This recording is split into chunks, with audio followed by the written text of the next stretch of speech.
Penetra surdamente no reino das palavras. Lá estão os poemas que esperam ser escritos. Chega mais perto e contempla as palavras. Cada uma tem 1000 faces secretas sob a face neutra. E te pergunta, sem interesse pela resposta, pobre ou terrível que lhe deres. Trouxeste a chave? Esse fragmento do poema A Procura da Poesia, de Carlos Drummond de Andrade, nos lembra um fato perigoso para quem vai tentar o Enem ou qualquer vestibular. A linguagem poética é multifacetada, é plurissignificativa.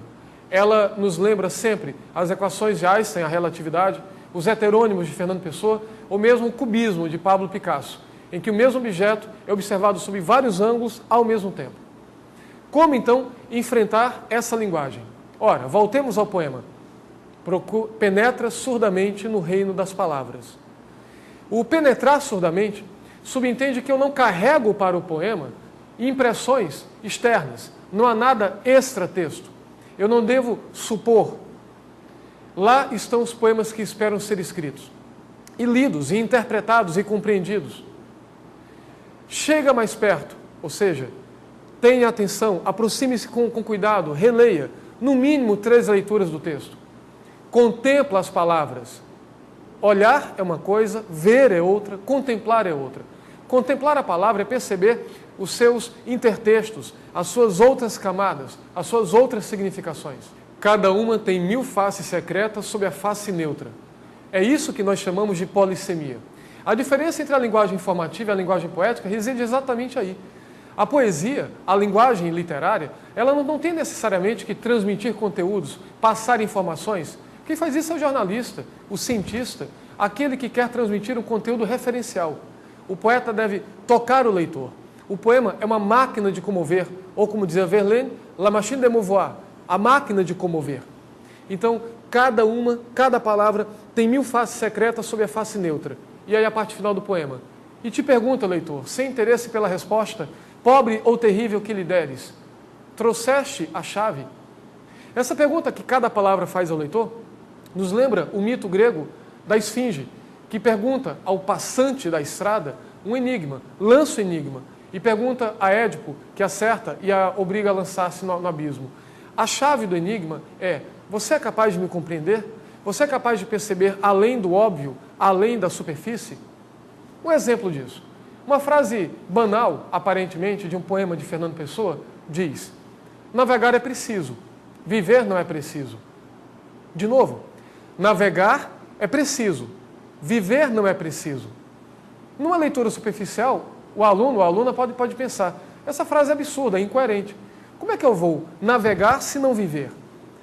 No entanto, a palavra preciso pode não ser um verbo, pode ser um adjetivo. Por exemplo, o relógio do professor Ney é preciso, ou seja, apresenta precisão. Eu posso dizer, o mapa do professor Arimateia é preciso, ou seja, busca exatidão. A palavra preciso pode ser uma qualidade e não um verbo. Ou seja, navegar é preciso porque nós usamos mapas, radares, bússolas, astrolábios, GPS, hoje em dia, para nos localizarmos. Viver não é preciso. O que me aguarda o próximo minuto? Como será amanhã? Como eu morrerei? Portanto, quando eu percebo essa ambiguidade da palavra, eu percebo que a frase se abre num sentido poético muito mais profundo e belo, muito mais intenso, que cabe ao poeta Fernando Pessoa tocar. Navegar é preciso, viver não. Viver é incerto, é absurdo, é surpreendente. Viver não é preciso. O que pode me auxiliar, então, na descoberta desses outros sentidos, dessas outras possibilidades de significação? A frase de Fernando Pessoa parece nos assustar, porque dá a impressão de que cada poema esconde uma armadilha, de que em cada verso há uma esfinge que arrisca me devorar, ameaça me vencer, por exemplo, numa prova. Bem, uma dica fundamental é a leitura de mundo. Essa leitura de mundo, pessoal, ela compreende também o mundo da leitura. Ou seja, ter um bom vocabulário, dominar, por exemplo, figuras de linguagem, compreender a gramática, que é tão discutida aqui pelo professor Nazareno, ter uma cultura vasta que envolva música, cinema, se possível, teatro. Todo esse arsenal de vivências possibilita uma leitura mais profunda, mais certeira do sentido poético. É importante, então, perceber a diferença entre a interpretação de um texto, por exemplo, de geografia de biologia, e um texto literário, especialmente das obras indicadas para cada vestibular. Leia antes os livros. Por exemplo, nós temos agora na lista da UFAC 10 títulos. A UNIR apresenta um conto e 2 romances. Cada vestibular possui uma lista diferente e essa lista deve mudar a cada ano. Então é importante que o leitor leia e releia essa lista. Literatura não é aquilo que se lê, é aquilo que se relê. Porque no primeiro contato, numa primeira leitura, é praticamente impossível compreender essas outras camadas, como nós percebemos na frase aparentemente banal e superficial de Fernando Pessoa. Um abraço e até o próximo programa Leitura de Mundo, Professor Moreira, Literatura. Até lá.